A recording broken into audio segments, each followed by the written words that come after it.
Greetings and welcome back. Today will be the video that has the most reactions all together. So buckle in, get ready to take some notes, and I present to you the oxidation of alkenes, dang it, autocorrect, alkenes and alkynes. In general, oxidation refers to reactions in which you're adding bonds to oxygen. So for instance, in order to oxidize iron rusts and becomes iron oxide. You're adding bonds to oxygen. In general chemistry, and when we're dealing with metals, there's a lot of more specific examples where we look at the number of electrons. However, in organic chemistry, the easiest way to note oxidation is that you're adding bonds to oxygen or removing bonds to hydrogen. Reduction, on the other hand, would add bonds to H. So one way that we will look at these reactions when we start with alkenes and oxidize them is we put the bracket around an O, meaning that we're oxidizing them.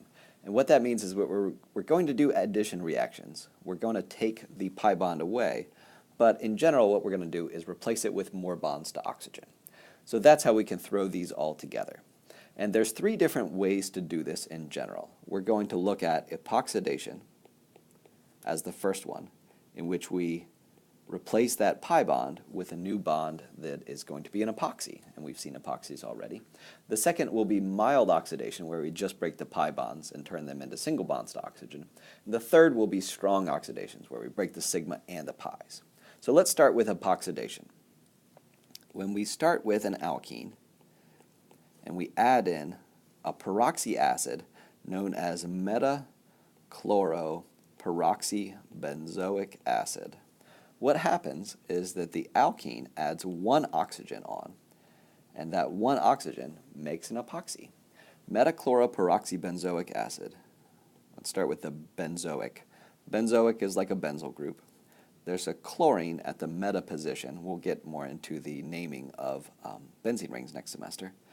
But an acid, carboxylic acid, looks like this. It would just have an OH.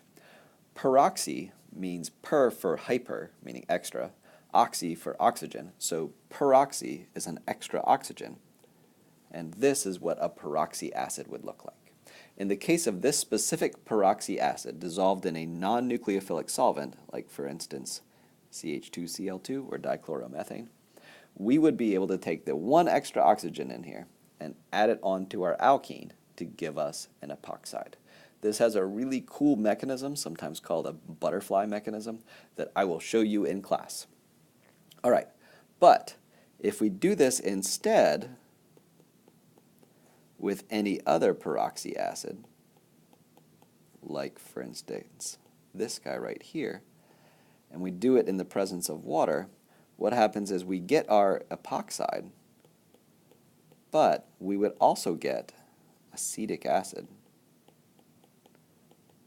Because if you get rid of one of these hydrogens, you would just get a carboxylic acid in water.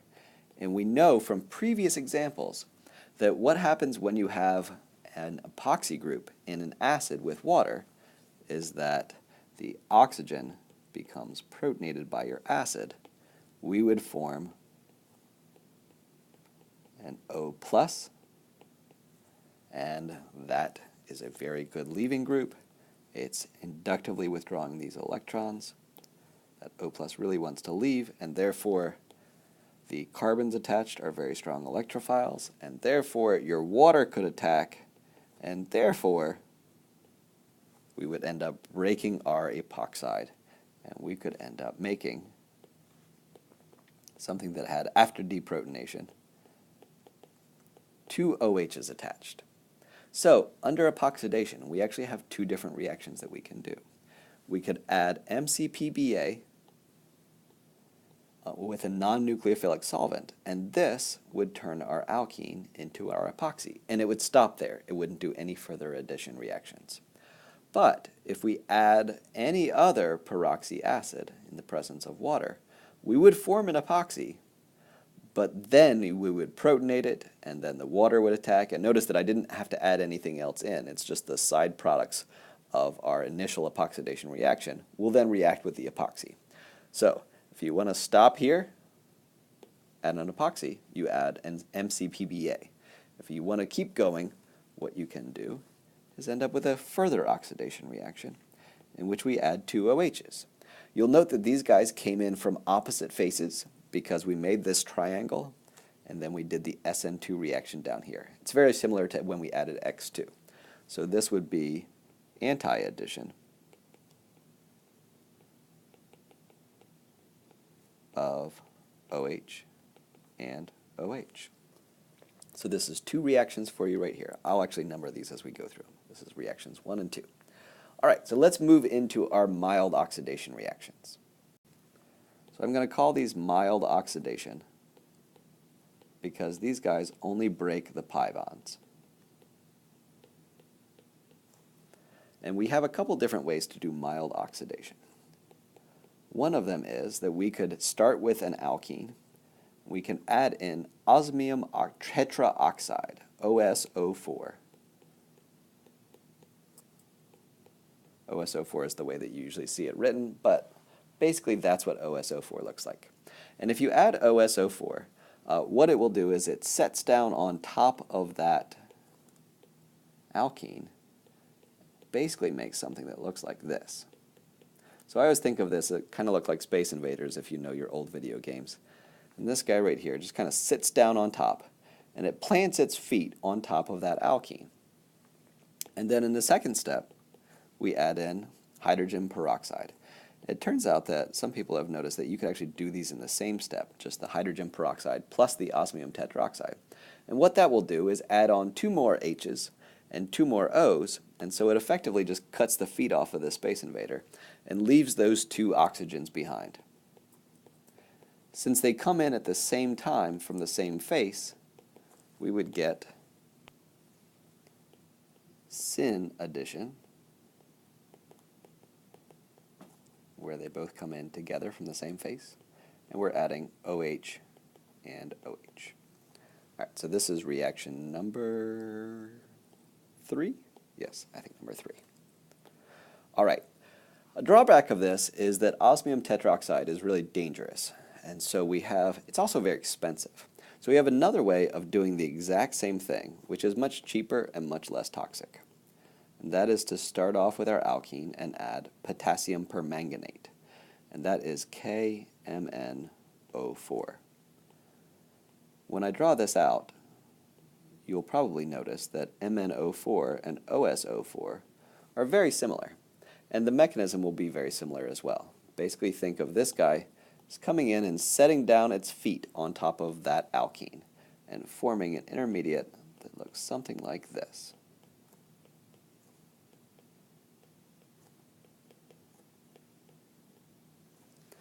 And we've got, of course, a K+, but that guy's not really doing anything. It's just hanging out and being neutral.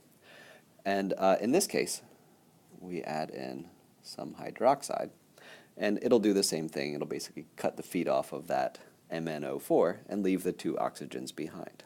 So the net result will be exactly the same as the reaction with osmium tetroxide, is that we will add an OH to one side and an OH to the other side. Since we're adding 2 oxygens, this is another oxidation reaction, but notice that the only thing we broke was the pi bond. And so once again, this is also syn addition of OH and OH.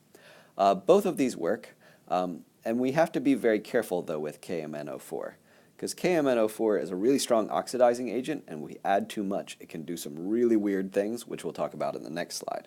But we keep this guy cold. I'm going to put an asterisk here as a warning. We have to do this reaction cold or else something else will happen. All right, so here's reaction number 5, which is that we could do the exact same thing to an alkyne. I'll put an H on there, but it doesn't really matter. If we add our cold KMnO4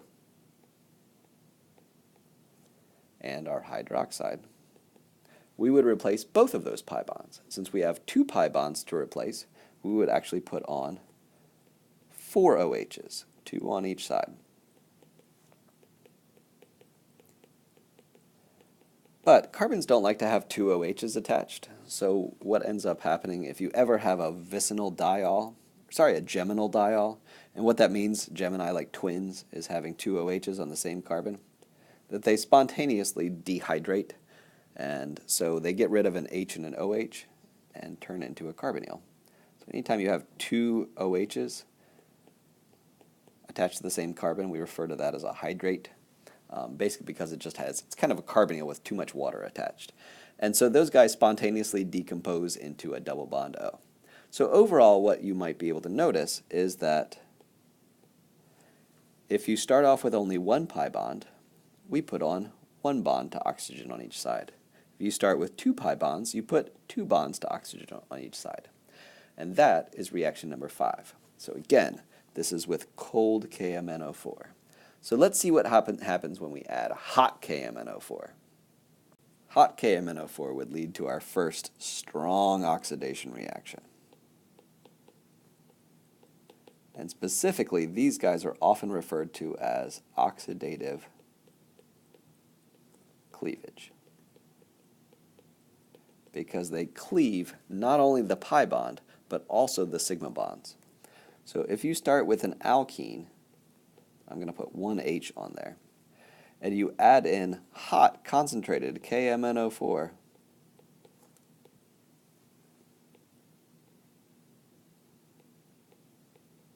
with your hydroxide, what will happen is that you will actually chop this pi bond completely in half and the sigma bond at the same time. And we turn both sides of that into double bond O's. So it replaces the sigma bonds as well as the pi bonds with double bonds to O. Furthermore, because this guy is such a strong oxidizing agent, the carbons involved with in the pi bond or the double bond also would lose any bonds to H they have, and that gets replaced with an O as well. And so this guy is sticking oxygens anywhere it can. And what it can't do is it can't really cut single bonds between carbon and carbon. But if there's a double bond, it cuts the whole thing. So this is reaction number 6. And what we see in this case is this is one version of oxidative cleavage that goes crazy. We see the same thing happen in reaction number 7, which is what if we did the same thing with an alkyne and added our hot KMnO4. So hot concentrated KMnO4 is going to cleave this entire thing and that as well. And it replaces all of those with bonds to oxygen. Since we can't have a C triple bond O, we can have a double bond O and a single bond O. So it replaces an alkyne with carboxylates that are kind of like carboxylic acids. The one on the right, it replaces that bond to H. So that carbon just gets 4 bonds to oxygen and ends up looking like this thing. And so that is carbonate, which is CO3, 2 minus. And so we are just chopping everything.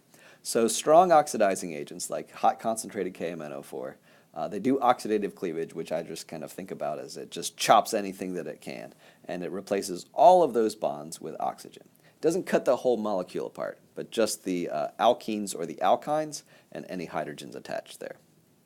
So we do have a milder way of doing oxidative cleavage, and that is with ozone. Ozonolysis, and ozone is O3, is a milder way of doing oxidative cleavage. If we add ozone followed by dimethyl sulfide, which is 2 CH3s, 2 methyl groups attached to S, we do oxidative cleavage, but it doesn't affect any of the hydrogens attached. So therefore, we would chop that pi bond and the sigma bond involved with it, and we would replace that with 2 carbonyls. But it wouldn't get into the messy business of worrying about any hydrogens attached. And so these are good reactions to do if you're trying to make ketones or aldehydes or carboxylic acids and you want to cut your molecule apart. And that is the end of our oxidation of alkenes and alkynes. Thank you very much. Please practice problems and bring any questions you have to class. Take care.